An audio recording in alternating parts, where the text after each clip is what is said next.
actualización que hay que realizar. Esto está como loco. Fíjense que me pone lenta la computadora, o sea, está, no sé qué es lo que está pasando.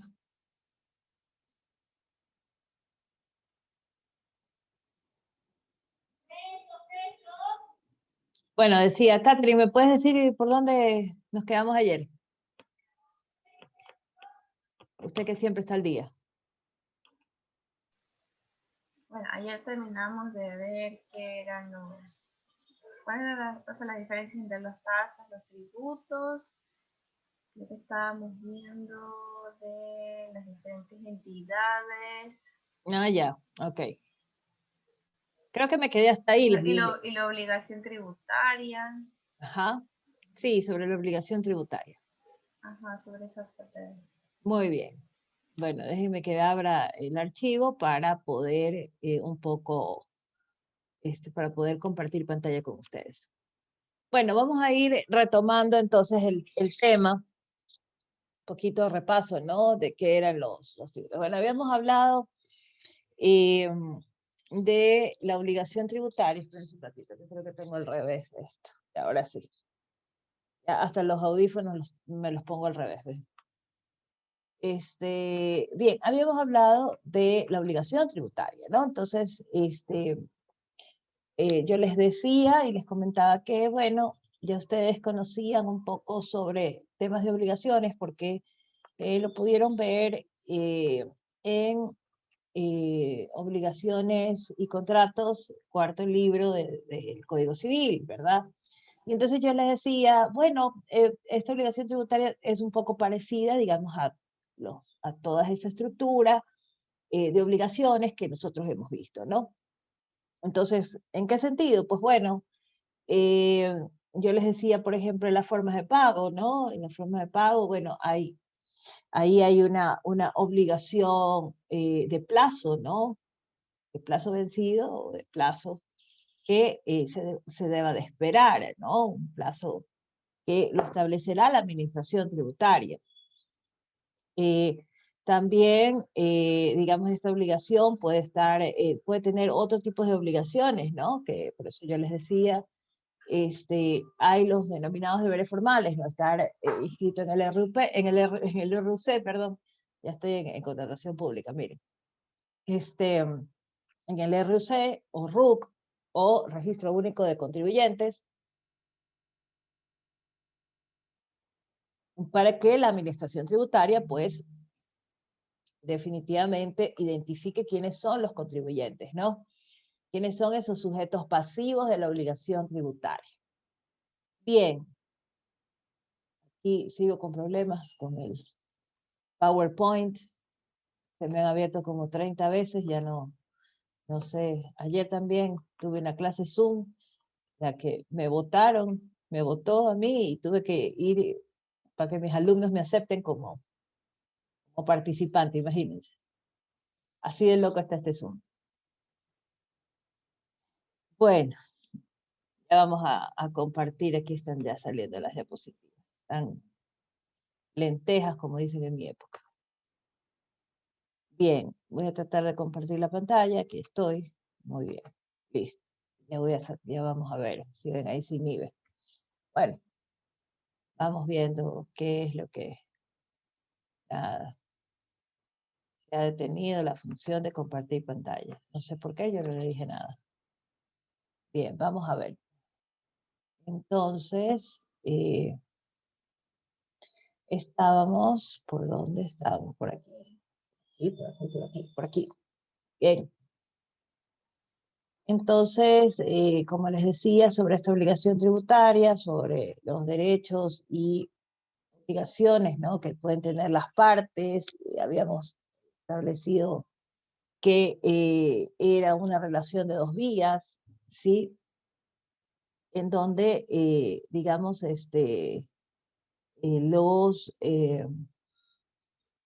los sujetos activos y pasivos tienen obligaciones y derechos, no que compartirlo. Entonces yo también decía, bueno, la administración tributaria tiene obligaciones, ¿no? Tiene una obligación de estar estructurada, tiene una obligación de tener un lugar, un espacio en donde hacer el cobro o la recaudación de esos tributos, ¿no? Hoy facilísimo, porque claro, con el sistema financiero y los convenios con el sistema financiero, pues son mucho más fáciles de cobrar los tributos, ¿no? Se lo hacen a través de transferencias bancarias, ¿no? Y eso realmente se vuelve importante y se vuelve, digamos, ejecutable en el sentido de los principios, ¿no? El principio de simplicidad de trámites, ¿no? Usted no tiene que salir ya, antes usted tenía que imprimir una hoja en donde le salía un recibo de pago cuando ya había liquidado los impuestos y tenía 3 días para ir al banco y si le tocaba en quincena, Dios sabe cuándo iba a pagar usted los impuestos, ¿no? Y si tenía que pagar, creo que hasta las 3 de la tarde, 4 de la tarde, no más, ¿no? Y entonces todo el mundo haciendo cola para cancelar, ¿no? Entonces, fíjense ustedes, gracias a Dios, la tecnología nos ha permitido que esto pues cambie, ¿no? Ayer que justamente tuve que ir a una institución bancaria, me alegró mucho ver que no había mucha gente, ¿no? O sea, es decir, que muy probablemente el sistema financiero ha podido captar, ¿no? Que las mayores transferencias o las mayores transacciones bancarias se hagan a través de Internet, ¿no? Entonces, por eso es que estamos así colapsados y por eso es que Zoom hace sus relajos de actualizaciones como estas y nos sabotea las clases, ¿ven? Porque hay que estar, digamos, aumentando la capacidad, aumentando la demanda, ¿no? Sobre sistemas informáticos y demás, digamos, para que los usuarios se trasladen lo menos posible. Entonces eso me agradó muchísimo de haberlo visto. Y igual con los impuestos, ¿no? Como les decía, de hecho, las instituciones públicas pusieron ventanillas o servicios digitales, ¿no? O sea, en línea. Y el servicio de rentas internas no se quedó atrás, ¿no? Inclusive las notificaciones hoy ya las hace vía electrónica en los usuarios o sistemas que tienen de registros únicos de contribuyentes. Bien, entonces yo había explicado que esa relación administración particulares que serán pues los que se beneficien en primer lugar de todo aquello que está detrás o son los fines, ¿verdad? Que contempla cualquier tipo de impuesto, tasa o contribución especial de mejora.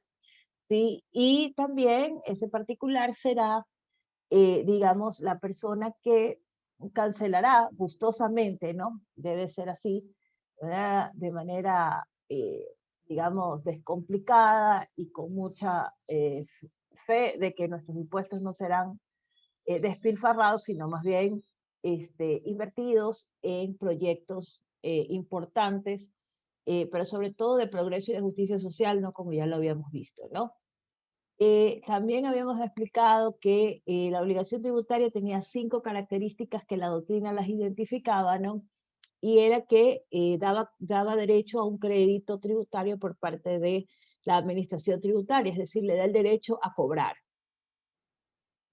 Que esta obligación tributaria, por lo general, las obligaciones son de dar, hacer o no hacer, ¿sí? En este caso es exclusivamente de dar, ¿no? De entregar dinero. Habíamos dicho que una de las características hacia el sujeto pasivo de la obligación tributaria era que disminuía o deterioraba su patrimonio, ¿no? Particular. Pero algo esencial que tiene esta obligación tributaria es que es un vínculo jurídico entre la administración tributaria, que es el acreedor, y el sujeto pasivo de la deuda tributaria, que será el deudor. Y finalmente quedará derecho ese crédito tributario a una acción de cobro o a una acción directa por parte del Estado. Es decir, que yo les explicaba que si vemos las obligaciones en el derecho civil, tendríamos que acudir a un juez para poder reclamar el pago de una obligación, ¿sí? Pero el Estado tiene una potestad extraordinaria, ¿no? En donde puede hacerlo por sus propios medios, ¿no? Como a través de la implementación de un procedimiento de ejecución coactiva o de ejecución, como se lo conoce, en el derecho administrativo, ¿sí? unificado a través del Código Orgánico Administrativo, ¿sí? Y bueno, y que el Código Orgánico Tributario también lo contempla y es afín con el Código Orgánico Administrativo. Hicieron algunas reformas, ¿no? Pero en sí el proceso o el procedimiento es igual, ¿no? Es decir, seguirán los mismos pasos y simple y llanamente es para recaudar la cartera, ¿no? Es decir, poder interponer acciones como medidas cautelares sin tener que acudir a un juez, ¿sí? Y que el juez, de alguna manera, pueda vulnerar los derechos de la administración tributaria. Entonces, la administración tributaria lo hace directamente. Pero bueno, eso lo veremos más adelante. Bien, había explicado sobre quiénes eran los sujetos activos, ¿no?, de esta obligación tributaria. Había hablado del gobierno central a través del Servicio de Rentas Internas, que es la institución más conocida. Los gobiernos autónomos descentralizados, llámense municipios o consejos provinciales. Los especiales, como la Universidad de Guayaquil, que les puse el caso del hospital universitario, que se recaudaba un tributo, ¿no?, el 1 por 1000. Y las empresas públicas que les comenté sobre, digamos, los cambios que hubieron, que se dieron por el año 2009, 2010, por ahí, o 2013, algo así. Que a la larga se estableció la ley no, creo que es 2009, de ley orgánica de empresas públicas, ¿no? Sí, es 2009, porque yo estaba en el 2010, 2011, por ahí. Había hablado de los sujetos pasivos de la obligación tributaria, en donde sí hablaba del deudor, ¿verdad? Eh, en donde les decía, bueno, que este deudor podía presentarse de distintas formas, ¿no? Si bien es cierto, nosotros sabemos que a través del Código Civil conocemos que existen distintas formas de personas jurídicas, ¿no? En primer lugar, la persona natural, que definitivamente le ponen natural porque obviamente existe físicamente, ¿no? Y estará identificada a través de qué? De un código que es la cédula de identidad o un número de identificación, ¿no? En donde estamos registrados, ¿no? O cuantificados. Pero también existe la ficción jurídica que se llama persona jurídica, ¿no? Y que es una ficción, indudablemente en su definición de persona jurídica lo dice, ¿no? Es una ficción legal de que existe, digamos, o que tiene personalidad o personería jurídica, ¿no? Aparte de eso, también hemos visto que dentro del mismo Código Civil hablamos de las corporaciones y las fundaciones, ¿no?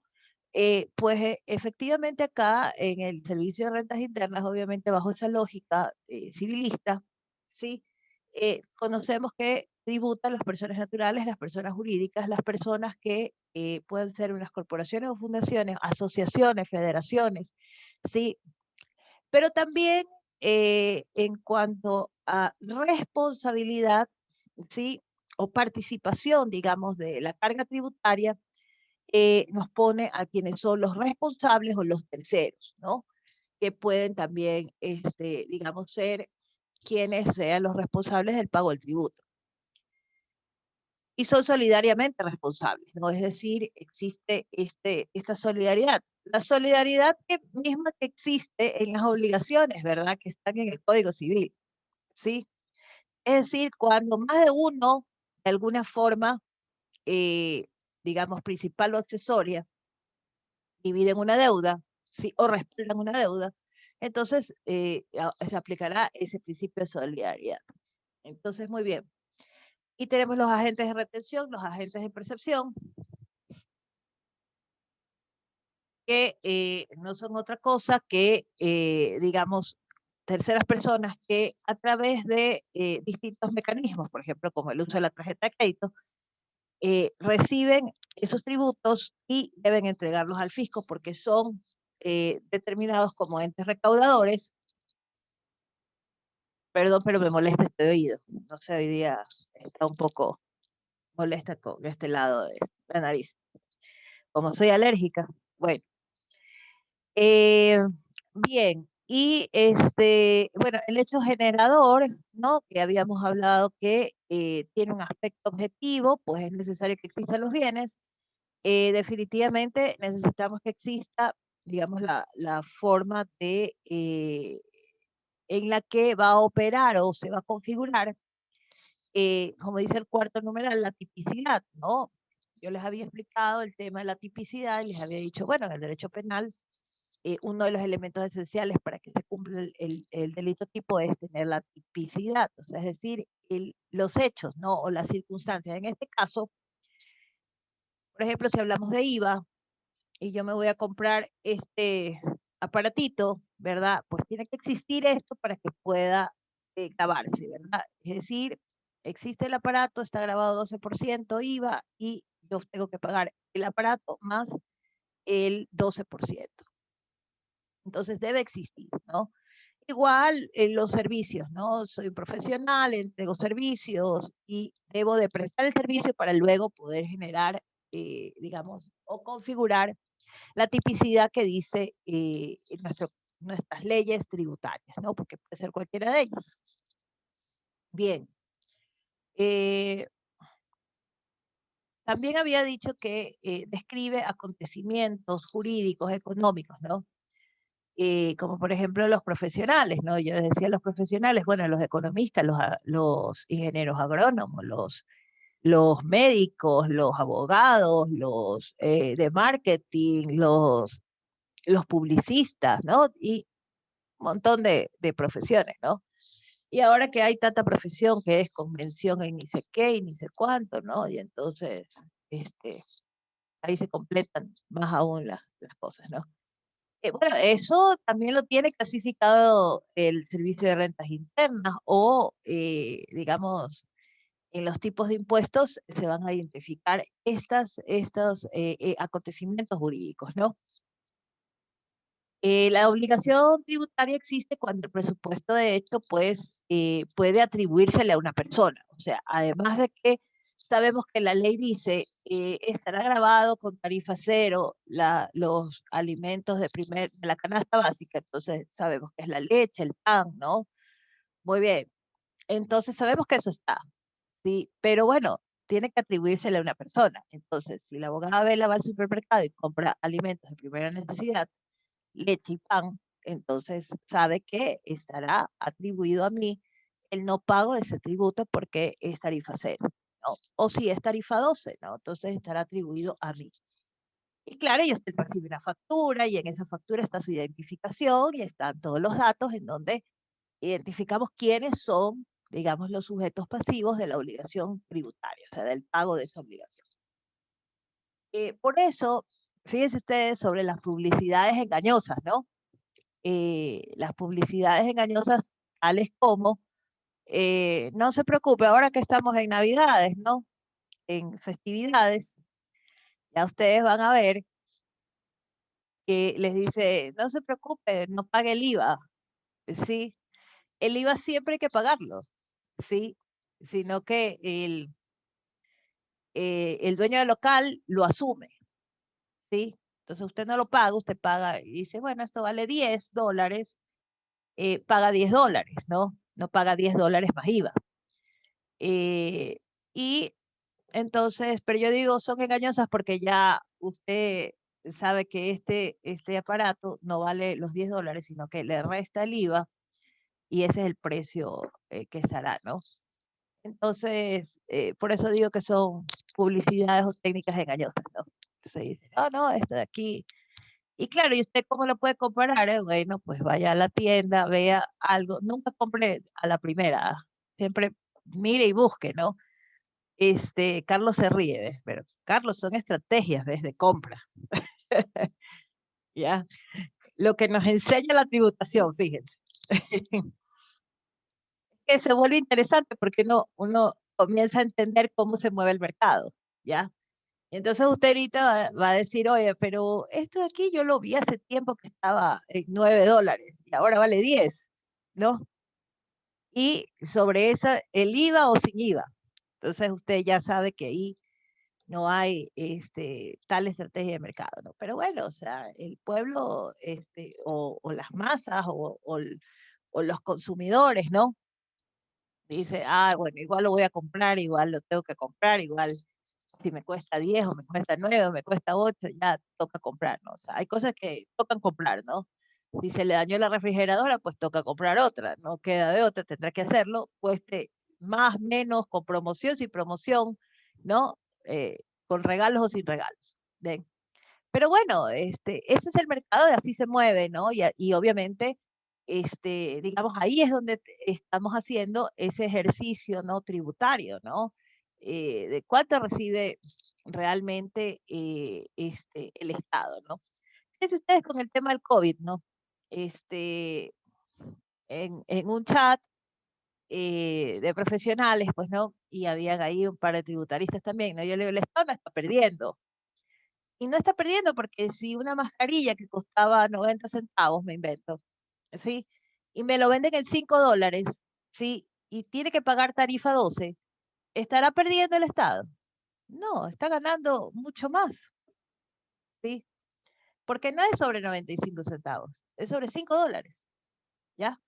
Y hay una gran diferencia entre el IVA del 95 centavos con el IVA de $5, ¿ya? Entonces, fíjense ustedes, ¿no? O sea, miren ustedes que, por ejemplo, mi hermana está muy enojada con el sistema Amazon, ¿no?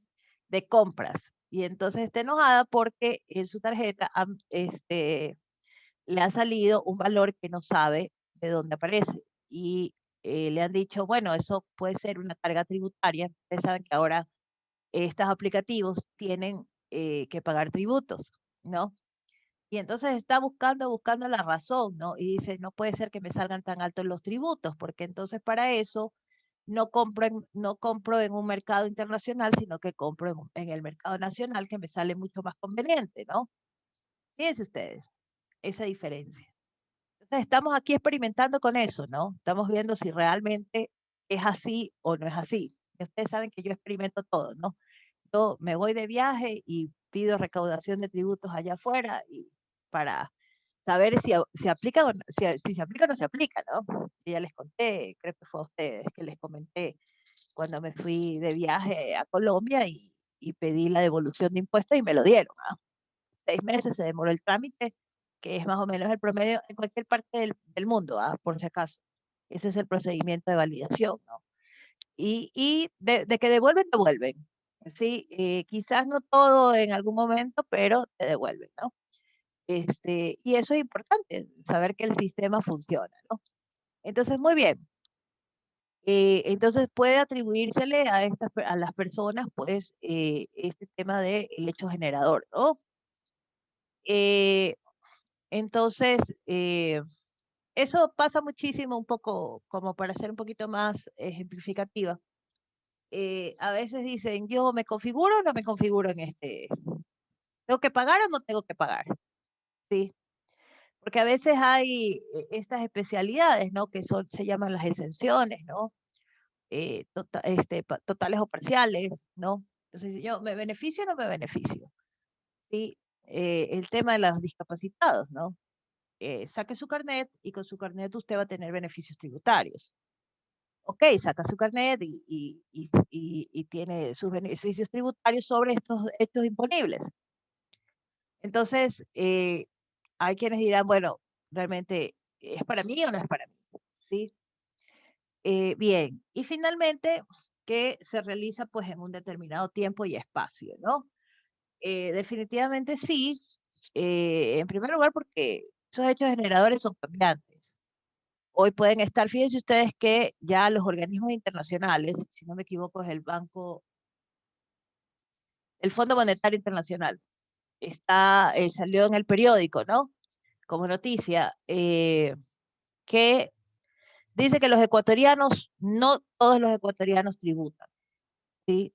Este, y claro, hay un alto porcentaje, porque yo les decía que quien gana el salario básico siempre será tarifa cero, impuesto a la renta. Y ya $400, digamos, es un valor bastante considerable, ¿sí?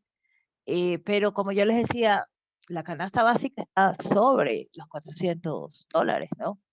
Entonces, no es tan fácil como decir que tributen, así paguen 10 centavos, vean. Y que claro, 10 centavos para una cantidad de personas que puedan estar configuradas ahí, definitivamente pues es dinero, ¿no?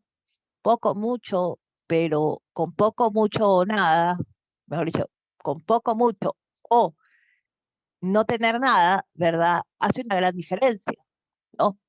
Y hace una gran diferencia al Estado, porque el Estado de alguna manera va a poder financiar programas grandes o pequeños o comprar bienes o servicios que los necesita, ¿verdad? Entonces, en tiempo y espacio, pues estaremos, digamos, acorde a las realidades que se vayan presentando, ¿no? Como el caso de Amazon que les contaba ahora, ¿no? En el tiempo y en el espacio, ¿sí? Amazon hace un par de meses atrás no tributaba. Se aprobó una nueva ley y se incorporó como un hecho generador, ¿sí? Y ahora se debe pagar sobre esos servicios, ¿no? Fíjense ustedes, tiempo y espacio, ¿no? Se vuelve un acto o un acontecimiento jurídico afectado por la tributación, ¿no? Bien, bueno, una de las cosas que es importante poder identificar dentro de lo que es la obligación tributaria, sí, es el nacimiento de esa obligación tributaria. ¿Cuándo debo pagarlo? ¿No? ¿Cuándo la administración tributaria tiene programado recaudarla? ¿Sí? ¿Cómo lo tengo que hacer? ¿No? Y cuando nosotros veamos cómo se extingue la obligación, ¿no? Los modos de extinguir las obligaciones, al igual que en el derecho civil, ¿no? Las obligaciones tributarias también tienen una modalidad de extinción.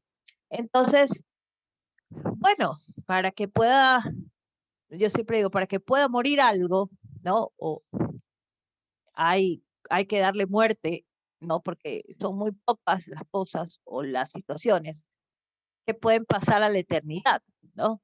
Como por ejemplo, en la ley orgánica de la Contraloría General del Estado, ¿no? Las deudas que se tienen por glosas del Estado, pasa de generación en generación. Eso es una obligación que pasa de generación en generación hasta que se cancele la totalidad. Entonces, fíjense ustedes, ¿no? Es bastante complejo, ¿no? Pero también eso es como la pena de muerte, ¿no? Porque imagínense ustedes, ¿no? Va usted, comete un delito y la máxima sanción es la pena de muerte. Eh, Quizás el que va a ser sentenciado y lo condenan a la pena de muerte ya no tiene remedio, pero quienes están observando, sí, van a decir, yo vengo a escuchar qué fue lo que pasó, si hubo un error o no, ¿no? Que yo pueda cometerlo y pueda quizás incurrir en una sanción como esa, ¿no? Y me matan el día de mañana. Entonces, fíjense usted, por eso es importante debatir si la pena de muerte es o no una sanción justa, ¿sí? Porque también han muerto de manera injusta algunas personas, ¿no? Que han sido inocentes. Pero fíjense ustedes, ahí es donde nos dice que nosotros somos crueles, ¿no? Pero son fallas del sistema y siempre hay un margen de error, ¿no? Y en algún momento, eh, conversando con una amiga, ¿no? Yo le decía, echando a perder se aprende, ¿ven? Pero se lo decía de manera irónica, ¿no? Porque definitivamente ese es el alto riesgo que uno corre, ¿no? Entonces, en este caso, la sanción que puedan incurrir es, digamos, intimidatoria o produce, digamos, conciencia social para saber que irse a sentar a un puesto público no es para hacer lo que sea, es para hacer lo que dice la ley, ¿sí? Para hacer que se cumpla la ley. Bueno, en los tributos pues igual. En primer lugar porque hablamos de administración tributaria y en segundo lugar porque, fíjense ustedes, tenemos una sanción máxima que son los delitos penales tributarios, ¿no? Con sanciones de prisión. nosotros vamos a ver que no llegan más allá de 6, 7 años, 8 años. Sí, por ahí creo que hay uno, no sé si puede llegar a sumar 10 o 12 años, algo así. Pero son bajas, ¿no? 3, 4 años, 2 años por evasión fiscal, realmente rezarse o no rezarse a la institución, a la administración. Sí, y quizás hay personas que dicen, bueno, me voy 2 años preso, me porto bien y salgo en menos tiempo, ¿no? Y esa no debe de ser la mentalidad, ¿no? Sino una mentalidad responsable de saber que dañamos al progreso del país, ¿sí? En todo sentido, en todos los derechos, porque por eso falta la plata para la salud, por eso falta la plata para la educación, ¿sí? Por eso seguimos viendo gente pobre en la calle, mendigando, niños bailando o haciendo cualquier gracia, que en definitiva no puede acceder a una educación y que obviamente no va a acceder a un empleo digno el día de mañana, ¿no? Cuando crezca, ¿sí? Y quizás se tenga que dedicar a la mendicidad por mucho tiempo, ¿no? Entonces esas son las cosas que nosotros debemos de pensar cuando reflexionamos sobre los temas tributarios, ¿no? ¿A quiénes queremos afectar como sujetos pasivos y en dónde o cómo los vamos a revertir o los vamos a invertir o a reinvertir, que también vimos como fines del Estado, en programas, proyectos necesarios para el desarrollo o el progreso del país? Pero bueno, como les decía, yo tengo que saber cuándo nace la obligación tributaria. Y bueno, y el Código Orgánico Tributario, muy sabiamente, el legislador separó dos tiempos, ¿no? Y dijo, bueno, el nacimiento y la exigibilidad, ¿sí? Por principios, si la ley es general, sí, no hace distinción alguna, ¿verdad? Entonces, yo les decía, hay un aforismo jurídico que dice, eh, cuando la ley no distingue, no nos toca distinguir, ¿no? Entonces, se supone que todos, el día de mañana ustedes van a ser profesionales, abogados, ¿no? Muy probablemente dice van a salir, por decir, 1.500 abogados. Chuta, son 1.500 profesionales que van a aportar a la tributación, ¿sí? Que van a ser personas que estén ganando en un determinado rango que van a ser aportantes tributarios, ¿no? Entonces, fíjense, ¿no? Ya vemos cómo puede, digamos, nacer o usted configurarse en ese hecho generador, ¿no? Bueno, supongamos que esos 1.500, 500 se incorporan a trabajar y ponen sus estudios jurídicos, tienen sus actividades económicas y demás, ¿no? Entonces ha nacido la obligación, ¿no? Ha nacido la obligación y tendrá que tributar. Bueno, pero ¿cuándo será exigible? Bueno, el sujeto activo ha determinado, y de hecho es una facultad o una competencia que le da el Código Orgánico Tributario, para decir en qué fechas le corresponde realizar el pago de esa obligación, ¿sí? Entonces yo les explicaba al inicio y les decía, bueno, antes usted ya le tocaba, ¿no? Le toca, por ejemplo, a mí me tocaba en marzo, ¿no? Entonces en marzo, hasta marzo 10. Entonces yo ya en marzo 5 ya tenía hecha mi declaración y yo le decía, bueno, ya ponme para pagar, ¿no? Y me daban 3 días para hacer el pago en el banco. Hoy con la transferencia bancaria, pues se hace el pago, ¿no? Así. Lo que me saliera para pagar. Si no tenía para pagar, o sea, es decir, tenía mis gastos deducibles bien y todo, no tenía saldo a favor, nada, estaba bien. Todos los montos retenidos, pues, son el 100% y el Estado no le debo nada al Estado, pues bueno, se configura ese pago o la exigibilidad, ¿no? En ese mismo momento, solo con presentar el formulario. Pero si tengo un valor que pagar, sí, entonces tengo que ir, acudir y pagar. Entonces, fíjense que son dos momentos completamente distintos.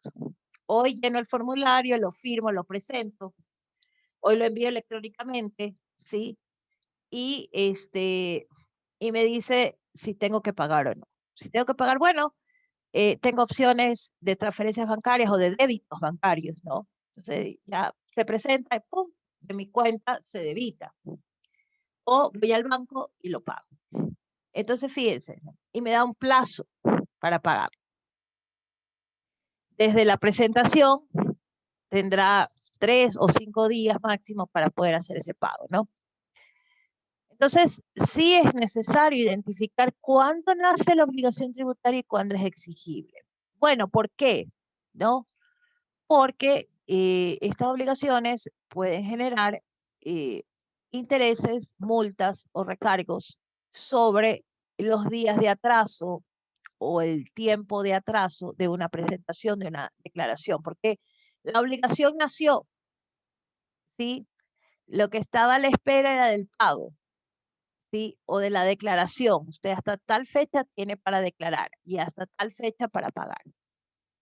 Si no hace la declaración, sí, y eso lo vamos a ver cuando hay declaración, cuando no hay declaración, cómo se calculan esos intereses, multas o recargos. ¿Ok? Para eso sirve, digamos, este nacimiento de la obligación tributaria. Eh, no sé si ya estamos con el tiempo. Bueno, sí podemos hablar un poquito de las exenciones y exoneraciones. Bien, en cuanto a las exenciones y exoneraciones, en cambio, se configura en una exclusión o una dispensa, una disculpa de pago, ¿no? Pese a que nace la obligación tributaria, como en el caso de los discapacitados, ¿verdad? Dice, bueno, usted va a poder pagar en la compra de vehículos, ¿verdad? En tal porcentaje y sobre ese porcentaje se le va a disculpar el pago proporcional del tributo. ¿Sí? Y esto aquí pues está sustentado en el orden público, ¿no? Es decir, porque son personas vulnerables, porque son personas que, digamos, necesitan tener una movilidad. Ustedes saben perfectamente que una persona que anda en silla de ruedas, pese a que la transportación hoy cumple pues reglas o normas, digamos, para que tengan pues inclusive las aceras y bordillos tienen que tener las rampas, ¿no? Para que circulen las personas que tienen, por ejemplo, el uso de sillas de ruedas, ¿no? Bueno, nos hemos modernizado en ese sentido, sí, pero a veces no es suficiente, ¿no? Y hay personas que, bueno, pueden tener otro tipo de estatus, ¿no? En donde dice, bueno, ¿sabe qué? Quizás llevarlo en un transporte público no es saludable, ¿no? Hay personas que pueden estar en silla de ruedas, no necesariamente ser, digamos, minusválidos, sino que tal vez por un grado de enfermedad no puedan caminar, no puedan usar el transporte público, ¿no? Y entonces se hacen estos beneficios de compras de vehículos especiales, con valores especiales y demás, ¿no? Y entonces esas son las razones de orden público, ¿no? Personas que tienen problemas de salud o que las conocemos como personas vulnerables, ¿no? Y ahí en la vulnerabilidad tenemos algunos casos, ¿no? Personas que tienen enfermedades catastróficas, ¿no? Entre otros problemas de salud, ¿no? eh, eh, y que se vuelven de orden público, ¿no? Es decir, el Estado debe prestar una ayuda o debe prestar, digamos, eh, por ejemplo, el proyecto que tuvo el hoy presidente Moreno, ¿no? Pero cuando fue vicepresidente, ¿no? Que se encontraron, por ejemplo, personas de la tercera edad que vivían bajo las piedras, ¿no? En unas como canteras, se encontró personas que vivían en las calles, ¿no? Entonces, eh, se crearon algunos centros, ¿no? De rescate de estas personas, ¿no? Y obviamente eso también está financiado por el Estado y obviamente, este, digamos, serán pues entidades que estarán a cargo de estas situaciones de orden público, ¿no? Pero alguien tiene que financiarlas, ¿no? Y se financia pues a través de estos, este, de estos mecanismos como son los tributos, ¿no? Bien, en ese sentido, las exenciones también gozan de la reserva de ley, es decir, que deben de estar estipuladas en la ley, ¿no? Si en la ley dice los menores discapacitados, los menores de edad o los de la tercera edad, ¿sí? O personas que tienen enfermedades catastróficas, pues esas serán, digamos, las exenciones que serán aplicables de manera directa, ¿no? Bien, y como les dije, también hay obligaciones formales, obligaciones o deberes formales, ¿no? Se los conoce dentro del Código Orgánico Tributario. Y bueno, son derechos subjetivos, bueno, porque están adheridos a la obligación principal de pago del tributo, ¿sí? Y esas obligaciones también gozan o pueden ser impugnadas en la sede administrativa. Ese es, digamos, una de las características importantes, ¿no? Y que lo vamos a ver cuando veamos los recursos y las impugnaciones, ¿no? En la vía administrativa y en la vía judicial. Bien, nos vamos a quedar hasta aquí y mañana veremos modos de extinguir las obligaciones.